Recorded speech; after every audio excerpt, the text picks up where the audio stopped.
Okada is leaving New Japan Pro Wrestling. This was announced and confirmed. His contract was expiring in February. We all speculated that he was going to leave, but you never know when someone has been a loyalist to a certain company. The John Cena of New Japan. News of Okada leaving New Japan came out just weeks after the other John Cena of New Japan and one of his rivals and also tag team partner became CEO of New Japan Pro Wrestling, that is being Hiroshi Tanahashi. When it comes to New Japan Pro Wrestling, the way that I was introduced to it was Wrestle Kingdom 11. It was the Rainmaker versus the Cleaner, and it is still my favorite match to this day. I fell in love with both of them. I fell in love with Kenny. I fell in love with Okada. I fell in love with both their characters. I fell in love with the production of Wrestle Kingdom. If it wasn't for these two individuals, I probably wouldn't have invested that much time into cherry picking New Japan matches. Yes, I'm a New Japan cherry picker. I'm not proud of it, but there's a lot of wrestling, so for me to keep up with stuff that I like, I do have to cherry pick when it comes to New Japan, because it does come, their pay-per-views come at ungodly hours of the night.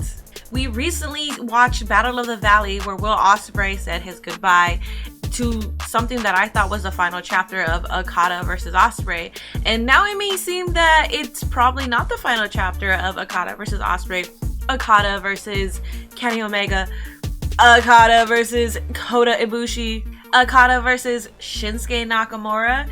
Triple H has been wanting this guy for a very long time. We already know that Tony Khan is willing to put whatever number Okada wants. And when it comes to TNA, I was adamant about him not returning to TNA just because the TNA run is it was so bad. I know it was bad.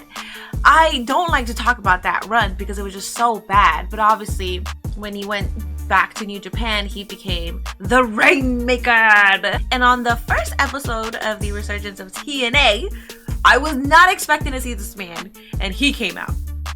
It's the Rainmaker, Kazuchika Okada. I don't see Okada sign. Oh my god, he's right there! Next week. Oh my god, Okada! To TNA. Okada's on my fucking screen right now. I fucking love this man so much. He's my fucking New Japan GOAT. Him and Kenny. I can't really choose. It's him and Kenny. But hold on, I did not. I didn't fucking.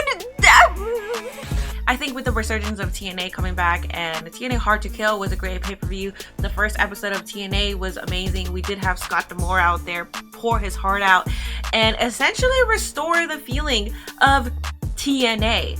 So I wouldn't cancel TNA out anymore. I know with AEW it just makes sense because a lot of his friends are there. A lot of people that he's worked with are in AEW, and they do treat Japan stars a lot better in AEW than WWE. But it is the year where Triple H and WWE are trying to go more so global. What Triple H is doing right now is so fantastic and so beautiful, where any wrestler around the world will find their place in the WWE, and this is something that we haven't seen in a very long time. If Okada does go to the WWE, Okada will be treated like Jade Cargill. When Jade Cargill set foot in WWE, and a lot of people didn't necessarily know her name when it came to the casuals, Triple H made sure that the casuals knew that this was a big deal, that this is a huge signing and you should care about this signing. He's been wanting Okada for so freaking long, he will give Okada the 5-star treatment. The WWE universe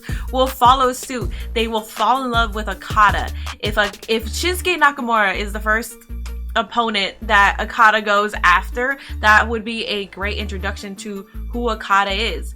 What I'm saying here is if Rainmaker hits at the Royal Rumble, I will not be surprised. Or maybe I will. I don't know. Wrestling is just crazy. It is 2024 and wrestling is freaking crazy.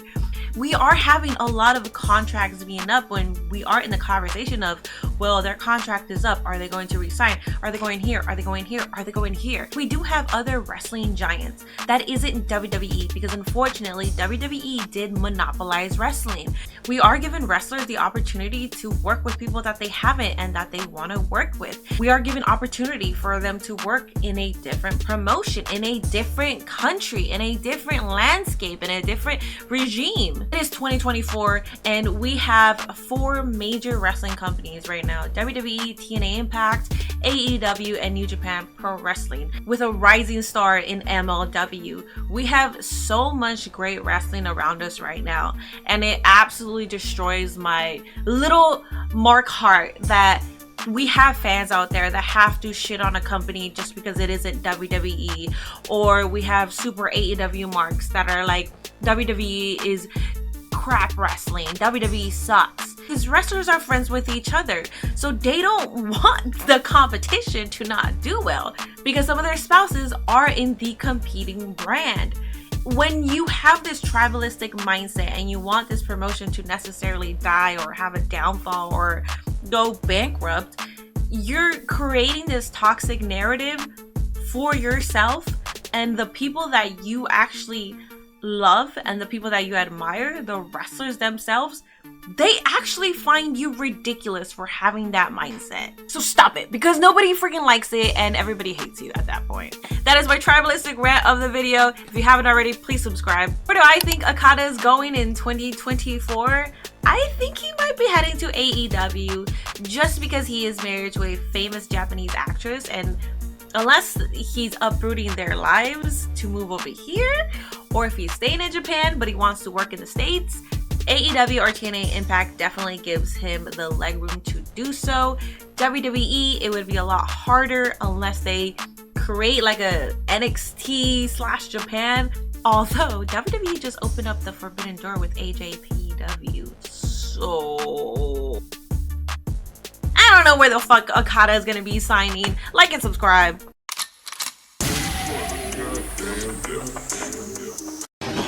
Hey pal, you just blowing from Stupid Town?